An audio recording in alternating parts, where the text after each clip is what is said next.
C'est une tradition presque aussi vieille que le Grau du Roi. Ici, la joute se pratique avec fierté dès le plus jeune âge, avec l'espoir de devenir un jour le roi du canal. Seule place forte gardoise de la joute languedocienne, la jeune lance grolaine se mesure chaque année aux nombreuses sociétés actives de l'autre côté du Vidourle.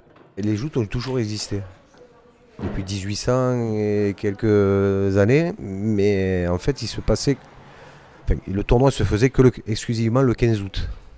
Donc ils allaient récupérer les barques de Palavas la société existait déjà, et ils faisaient un tournoi que pour le 15 août. On essaye de faire perdurer les choses et que les enfants d'autres générations apprécient les joutes et continuent à perdurer cette tradition, puisque c'est quand même une tradition. On a quelques photos dans le siège où on a des joutes anciennes, donc, et tout ça il faut que ça reste. Spectateurs des tournois depuis leur plus jeune âge, de nombreux enfants du Grau du Roi rêvent de succéder aux champions qui ont fait la fierté de la jeune lance grolaine. J'ai commencé les joutes à partir de 6 ans. Avec ma famille, je regardais les tournois et j'ai commencé à aimer, j'ai commencé à essayer. Et ensuite, je suis arrivée dans l'école des joutes. Sur place, c'est Didier Pellissier qui anime des séances au cours desquelles les enfants viennent apprendre les rudiments de ce sport local. Pour bien jouter, déjà, la première règle, moi je pense qu'il faut déjà attaquer assez jeune, le plus jeune possible.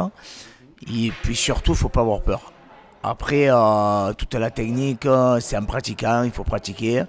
Il ne faut pas avoir peur de faire des passes. Et justement, les chariots que vous voyez derrière nous électriques, c'est un premier pas pour aller sur la joute. Parce que les barques, c'est toujours plus impressionnant, il y a de la hauteur, ça bouge, c'est plus compliqué.